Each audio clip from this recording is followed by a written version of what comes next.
Dear students. तो चलिए अब कार्बन्स कंपाउंड को और आगे बढ़ाते हैं और आइसोमर्स डिस्कस करते हैं। आइसोमर्स क्या होते हैं? The compounds having same molecular formula but different structure. इससे प्रीवियस लेक्चर में आपने एल्केन, एल्कीन्स, अल्काइंस के बारे में पढ़ा है, जिसमें मैंने आपको इनके जनरल फॉर्मूलाज वगैरह बताए थे और उससे नेक्स्ट लेक्चर में मैंने आपको एल्केन, एल्कीन, एल्काइन के स्ट्रक्चर बनाने सिखाए थे। अब इसके अंदर आइसोमर्स आज हम कर रहे हैं, जिसमें कंपाउंड का मॉलिक्यूलर फॉर्मूला सेम है लेकिन उसको रिप्रेजेंट करने का तरीका अलग अलग है। जैसे मैंने कंपाउंड ले लिया C5H12, क्या नेमिंग है इसकी? It's pentane. तो पेंटेन में कितने कार्बन है? 5 कार्बन है और 12 हाइड्रोजन है। तो अगर हम इसका इस टाइप का स्ट्रक्चर बनाते हैं CH3 CH2 CH2 CH2 CH3, तो ये इसका हो गया चेन स्ट्रक्चर। कौन सा स्ट्रक्चर हो गया? ये इसका चेन स्ट्रक्चर हो गया, ठीक है। और इसका IUPAC नेम क्या हो गया? IUPAC नेम हो गया इसका पेंटेन। तो ये तो हो गया इसका एक स्ट्रक्चर। ऐसे ही हम पेंटेन के और बहुत सारे स्ट्रक्चर्स बना। आइसोमर्स को आगे बढ़ाने से पहले एक वन मोर इंपॉर्टेंट चीज को डिस्कस कर लेते हैं, that is alkyl group. Alkyl group क्या है? अल्काइल ग्रुप जैसे आपने एल्केन पढ़ा है, एल्केन का जनरल फॉर्मूला होता है CnH2n+2। हमने क्या किया, इसमें जो हमने हाइड्रोजन है उसमें से एक हाइड्रोजन हम रिमूव कर देते हैं। When we remove one hydrogen, then it becomes CnH2n+1. It means कि अगर हम एल्केन में से वन हाइड्रोजन को रिमूव कर दें, then it will become alkyl group. तो हम इसको डिफाइन भी ऐसे ही करेंगे, removal of one hydrogen from alkane forms alkyl group. अगर हम एल्केन से एक हाइड्रोजन रिमूव कर देते हैं तो वो बन जाता है अल्काइल ग्रुप। और अकॉर्डिंगली उसके जो पीछे उसका सफिक्स लग रहा है ना, एन, वो भी चेंज हो जाएगा। कैसे? जैसे हमारा था मिथेन CH4, तो ये क्या बन गया? एक हाइड्रोजन हमने रिमूव कर दिया तो ये बन गया मिथाइल, ये बन गया CH3। अब जैसे हमारा था यहाँ पर इथेन C2H6, तो अब अगर हमने इसमें से वन हाइड्रोजन को रिमूव कर दिया तो ये बन गया इथाइल, तो फॉर्मूला हो जाएगा C2H5। अगर हमारे पास है प्रोपेन, तो प्रोपेन का फॉर्मूला होता है C3H8, तो अगर हमने वन हाइड्रोजन को रिमूव कर दिया तो ये बन गया प्रोपाइल, तो प्रोपाइल का जनरल फॉर्मूला क्या हो गया? C3H7। तो सबके अंदर हमने क्या कर दिया, वन हाइड्रोजन को अगर हम रिमूव कर देते हैं तो वो एल्केन, एन से उसका सफिक्स क्या बन जाएगा? आइल, जो एल्काइल ग्रुप का सफिक्स है हमारा। तो चलिए स्टूडेंट, आपको फटाफट से इस वीडियो का एक सबसे बड़ा सीक्रेट बताते हैं कि आइसोमर्स किस एलिमेंट के बनेंगे या किस एलिमेंट के बनेंगे ही नहीं, और कितने आइसोमर्स बनेंगे उसका एक जनरल फॉर्मूला है जो आपको बताते हैं कि आइसोमर्स फाइंड करने का जनरल फॉर्मूला क्या है। तो जनरल फॉर्मूला क्या है हमारे पास? 2⁻n-4+1, क्योंकि अगर हम मीथेन की बात करें तो 1 - 4 negative, no isomers will be form. Ethane no isomer, third propane no isomer. अब फोर्थ की बात करते हैं, ब्यूटेन के कितने आइसोमर्स बनेंगे? ब्यूटेन तो 2, 4 - 4+1, तो 2 0 +1, तो 1 + 1 कितने आइसोमर्स बनेंगे ब्यूटेन के? 2। क्योंकि कई बार पेपर में आ जाता है कि find all the possible isomers, तो आपको पता ही नहीं चलता कि कितने आइसोमर्स बनेंगे।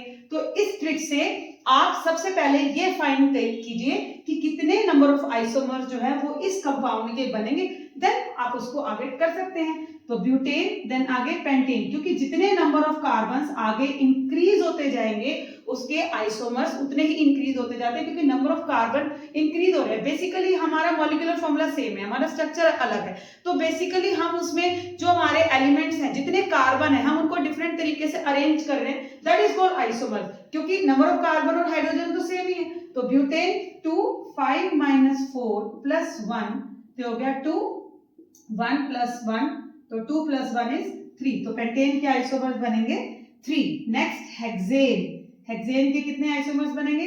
2 की पावर 6 माइनस 4 प्लस 1, तो 2 रेज़ टू पावर 2 प्लस 1, तो 4 plus 1 is 5 isomer. Heptane 2 raise to power 7 minus 4 plus 1, तो 7 माइनस 4 इज 3 प्लस 1, तो 8 plus 1 is 9. Heptane. Then octane 2 raised to power 8 minus 4 plus 1. तो 2 raised to power 4 plus 1 ये हो गया 16 plus 1 17. तो इस तरीके से आपको ये पता चल जाएगा कि किस एलिमेंट के कितने आइसोमर्स बनेंगे.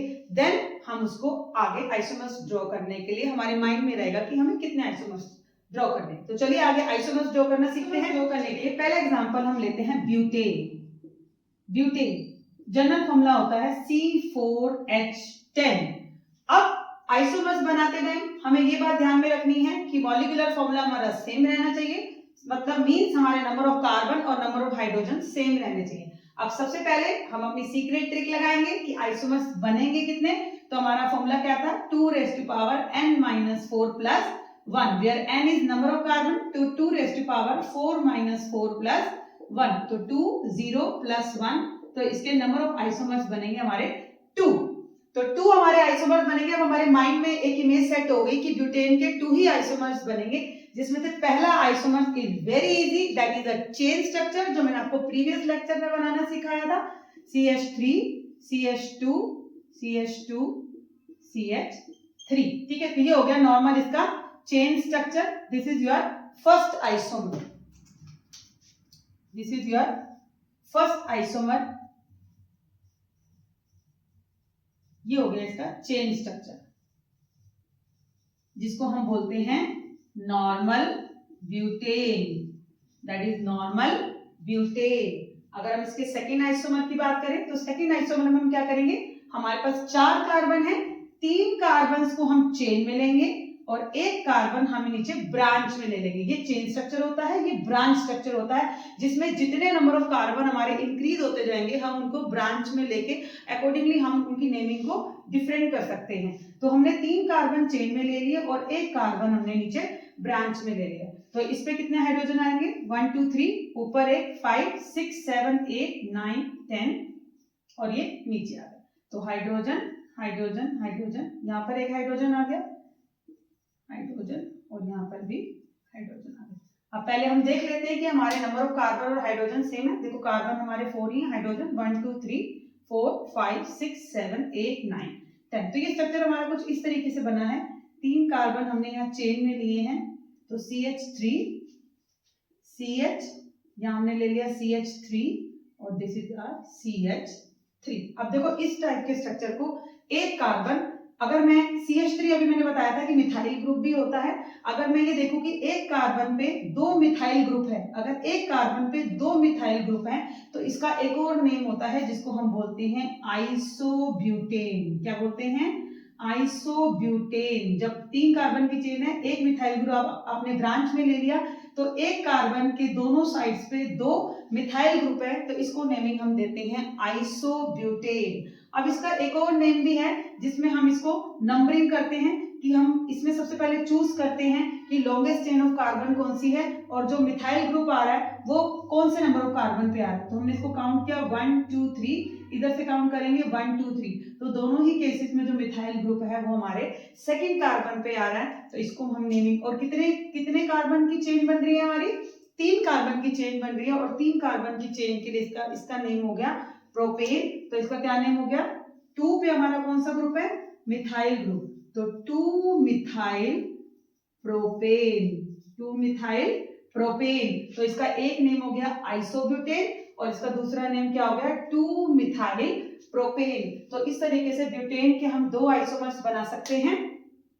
एक तो हमारा हो गया ये चेन स्ट्रक्चर जिसको हम नॉर्मल ब्यूटेन बोलते हैं, और एक हमारा ब्रांच स्ट्रक्चर हो गया जिसमें हमने एक मिथाइल नीचे ब्रांच में ले लिया, तो इसकी नेमिंग होगी आइसोब्यूटेन. या फिर अगर हम इसको नंबर ऑफ कार्बन्स की चेन को अगर हम काउंट करते हैं तो जिस कार्बन पे हमारा मिथाइल ग्रुप आ रहा है, मतलब हमें लीस्ट नंबर ऑफ कार्बन लेना है कि लीस्ट नंबर ऑफ कार्बन पे हमारा मिथाइल ग्रुप आना चाहिए। तो हमारा किसी भी तरीके से कर लो, 2 पे ही आ रहा है मिथाइल ग्रुप, तो हमने इसको नेमिंग कर दी 2 मिथाइल प्रोपेन। तो इस तरीके से हमारे 2 आइसोमर्स बन गए। ऐसे ही अगर आपको आगे पेंटेन के, हेक्सेन के आइसोमर्स ड्रॉ करने तो आप कार्बन को अरेंज करते जाइए, ब्रांच में ले लीजिए उसको, चले स्ट्रेट चेन ले लीजिए, देन ब्रांच में ले लीजिए। तो जितने आइसोमर्स आपको मैंने फॉर्मूला बताया है, उस फॉर्मूले से अपने माइंड को सेट कीजिए कि इसके इतने आइसोमर्स बन सकते हैं, तो आप अकॉर्डिंगली कैलकुलेट कर लीजिए। और अगर आपको फिर भी कोई डाउट है then you can ask me in the comment box. Thanks for watching the video.